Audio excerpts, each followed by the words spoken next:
18 വർഷമായി താൻ കഴിച്ചുകൊണ്ടിരുന്ന മരുന്നിന്റെ കുപ്പിയുടെ അടിയിൽ നിന്ന് പെൺകുട്ടി ഭയങ്കരമായ എന്തോ കണ്ടെത്തി. അതിൽ അമ്മയുടെ പേരെഴുതിയിരിക്കുന്നതും അവൾ കണ്ടെത്തി. പക്ഷെ അതിനെപ്പറ്റി ഒന്നും തന്നെ അവൾ അമ്മയോട് പറഞ്ഞില്ല. അമ്മ മരുന്ന് കൊടുത്തപ്പോൾ പതിവ് പോലെ അവൾ അത് വിഴുങ്ങി. അമ്മ മുറിയിൽ നിന്നിറങ്ങിയ ഉടനെ ഗുളിക പുറത്തേക്ക് തുപ്പി. ഈ മരുന്നിനെക്കുറിച്ചുള്ള സത്യമറിയാൻ അവൾ ആഗ്രഹിക്കുകയും ആ രാത്രിയിൽ അവളൊന്നും മിണ്ടാതെ എലിവേറ്ററിൽ കയറി കമ്പ്യൂട്ടറിന്റെ അടുത്തെത്തി ഗുളികയുടെ യഥാർത്ഥ ഫംഗ്ഷൻ അന്വേഷിക്കാൻ അവൾ ആഗ്രഹിച്ചു. പക്ഷെ ഇന്റർനെറ്റ് കണക്ട് ചെയ്യാൻ കഴിഞ്ഞില്ല, ഒന്നും ലോഡ് ചെയ്യാനും കഴിഞ്ഞില്ല. കാരണം ഈ സമയം അവളുടെ അമ്മ അവളെയും നോക്കി കിച്ചണിലിരിക്കുന്നുണ്ടായിരുന്നു.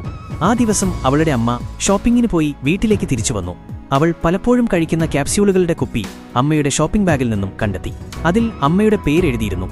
അമ്മ മുറ്റത്ത് വെള്ളം നനയ്ക്കുന്നതിനിടയിൽ അവൾ വേഗം ഫാർമസിയിലേക്ക് വിളിച്ചു. ഫോൺ എടുത്ത ആൾ അവളുടെ അമ്മയുടെ പഴയ സുഹൃത്തായിരുന്നു. ശബ്ദം കേട്ട് പെൺകുട്ടി വളരെ ഭയന്നുപോയി. ഉടനെ ഫോൺ കട്ട് ചെയ്തു.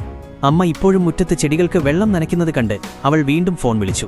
ഭാഗ്യവശാൽ ഇത് ഹാർട്ട് ഡിസീസിനുള്ള മരുന്നാണെന്ന് കണ്ടെത്താൻ ആ വ്യക്തി അവളെ സഹായിച്ചു. അവൾ ആശ്വാസത്തോടെ ദീർഘനിശ്വാസം വിട്ടു. പക്ഷെ അയാൾ പറഞ്ഞത് ചുവപ്പ് ക്യാപ്സ്യൂളിനെക്കുറിച്ചാണെന്നറിഞ്ഞപ്പോൾ അവൾ ആകെ ഭയന്നു. അവൾ കഴിക്കുന്നത് പച്ച ക്യാപ്സ്യൂൾ ആയതിനാൽ പെൺകുട്ടിക്ക് വളരെ ഭയം തോന്നി. അമ്മയിൽ നിന്നും സംശയമുണ്ടാവാതിരിക്കാൻ അവൾ സാധാരണ പോലെ പെരുമാറി.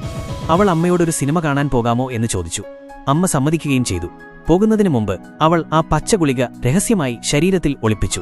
അമ്മ തിയേറ്ററിന്റെ എൻട്രൻസിലെത്തി ടിക്കറ്റ് വാങ്ങാൻ ഇറങ്ങിയപ്പോൾ പെൺകുട്ടി അടുത്തുള്ളൊരു ഫാർമസി കണ്ടെത്തി. സിനിമ പകുതി കഴിഞ്ഞപ്പോൾ ടോയ്ലറ്റിൽ പോകാനെന്ന വ്യാജേന അവൾ ഫാർമസിയിലെത്തി. സമയം കുറവായിരുന്നതിനാൽ അവൾ ക്യൂവിൽ നിന്ന് മാറി മുൻവശത്തേക്ക് നടക്കേണ്ടി വന്നു. അവൾ പച്ചഗുളിക പുറത്തെടുത്ത് ക്ലർക്കിനോട് ഇത് ഏതുതരം മരുന്നാണെന്ന് ചോദിച്ചു. അയാൾ പറഞ്ഞ ഉത്തരം കേട്ട് അവൾ വളരെയധികം അത്ഭുതപ്പെട്ടു. ഇതൊരു മൃഗ വെറ്റിനറി മരുന്നായിരുന്നു, പേശികൾക്ക് വിശ്രമം നൽകുന്ന ഒന്ന്. ഇതൊരാൾ കഴിച്ചാൽ അവരുടെ കാലുകൾ മരവിക്കുകയും തളരുകയും ചെയ്യും.